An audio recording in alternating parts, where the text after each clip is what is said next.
थोड़ी सी चर्चा आज एक बहुत रुचिकर टॉपिक पे करते हैं। इससे आपको नॉर्थ ईस्ट समझने में मदद मिलेगी।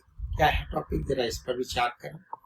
आपको मालूम ही है कि हमारे देश का पहला पैरामिलिट्री फोर्स जो है वो असम राइफल्स ये नाम 1917 में दिया गया है। हकीकत में 1835 में लॉर्ड विलियम बेंटिंक ने गठित किया था। तब इसका नाम कछार लेवी हुआ करता था। कछार एक जिला है असम में। असम एक ऐसा राज्य है जहाँ 13वीं शताब्दी से अहोम जाति, ये लोग म्यांमार से होते हुए भारत आए, इन लोगों का शासन था। महान संत शंकर देव जी ने 16वीं शताब्दी में अहोम राजाओं को हिंदू धर्म में इनवाइट कर लिया। सब हिंदू धर्म के जो ट्रेडिशंस हैं उसको प्रैक्टिस करने लगे। उसके बाद जो है इन लोगों ने, आप अच्छी तरह जानते ही हैं किस तरीके से इन लोगों ने चराई देव में अपनी मैडोम्स बनाए, जिनको हम लोग वर्ल्ड हेरिटेज साइट्स में पाते हैं। तो ये अहोम राजा जो है इतने ताकतवर हुआ करते थे कि मुगल भी लंबे समय तक इनको गुलाम नहीं बना पाए। औरंगजेब ने 2 प्रयास किए, थोड़े समय तक के लिए बस असम पे कब्जा कर पाया था। आप सबको मालूम है 1671 में अहोम राजाओं से औरंगजेब की एक लड़ाई हुई थी, जिसको बोलते हैं सराय घाट की लड़ाई।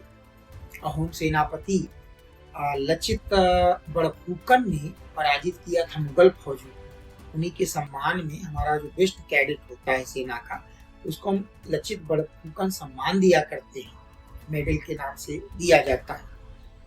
लेकिन अंग्रेजों ने जब म्यांमार से लड़ाई लड़ी 1824-26 के बीच में, तो अहोम राजा से कहा कि आप अपने यहाँ से हमारी सेना को जाने के लिए जगह दे दीजिए। कभी सोचिएगा कोई भी देश अपने देश की बीच से किसी दूसरे देश की सेना क्यों नहीं जाने देता। अहोम राजा ने दे दीजिए। अंग्रेजों ने जगह ही नहीं बाद में छोड़ी। लड़ाई खत्म हो गई, फिर भी जगह को जो है अपने कब्जे में ले लिया। जब अहोम राजा गोमधर कुंवर ने विद्रोह किया तो हरा के ये क्षेत्र कब्जे में कर लिया। फिर इसी समय अंग्रेजों ने जो है चीन से चाय के बागान लगाने की कला सीखी। ये बागान असम में लगाए गए।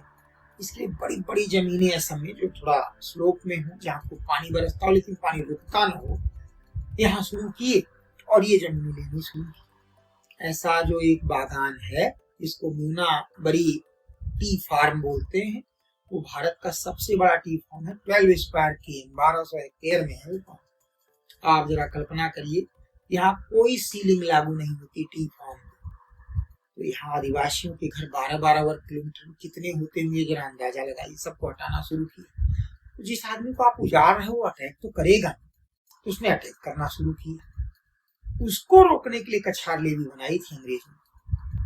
और अंत में हुआ क्या कि बाद में 1917 में इसी का नाम असम राइफल्स कर दिया। आज किसी को याद नहीं है कि किस तरीके से असम से आदिवासियों को उजाड़ा गया। आक्रोश तो उनका कभी विचार करिए तो लगता है कि वास्तव में कितना स्वाभाविक आक्रोश है। लेकिन देश आजाद हुआ, हमने अपने इस पैरामिलिट्री फोर्स को अपने राष्ट्र की रक्षा के लिए लगाया। आज ये म्यांमार के बॉर्डर पर मुख्य रूप से लगती है, फिर चीन के बॉर्डर पर भी लगाई जाती है। बाकी टेररिज्म वगैरह के खिलाफ भी लगाते हैं, सेपरेटिज्म यानी अलगाववाद के खिलाफ भी लगाते हैं। असम राइफल्स जो है वो थोड़ा अन्य पैरामिलिट्री फोर्स से कई मामलों में भिन्न भी है। कैसे भिन्न है? और पैरामिलिट्री फोर्स जो है, जिनको आजकल CAPF कहने की परंपरा है, उनका जो हेडक्वार्टर है वो हेडक्वार्टर नई दिल्ली में है। असम राइफल्स का जो हेडक्वार्टर है वो शिलोंग में है। कभी अविभाजित असम की राजधानी शिलोंग ही हुआ करती थी। और उसी प्रकार से अन्य पैरामिलिट्री फोर्स का जो चीफ होता है IPS होता है, DG बोलते हैं। असम राइफल्स का जो चीफ होता है लेफ्टिनेंट जनरल होता है। ये थोड़ा विशिष्ट है। तो अब ये नहीं है कि हम आज के असम राइफल्स को हम अंग्रेजी दृष्टिकोण से देखेंगे। आप तो हमारा एक ऐसा फोर्स है जिस पर देश की सुरक्षा की जिम्मेदारी और बखूबी निभा रहा है। लेकिन किसी जमाने में आप कल्पना करिए कि अंग्रेजों ने किस तरीके से हमारे आदिवासियों को उजाड़ा, उस क्षेत्र से तबाह किया और क्या क्या कदम उठाए। तो जब भी नॉर्थ ईस्ट की बात आए तो इन सब चीजों पे थोड़ा विचार कर लेंगे और अच्छा रहेगा। धन्यवाद।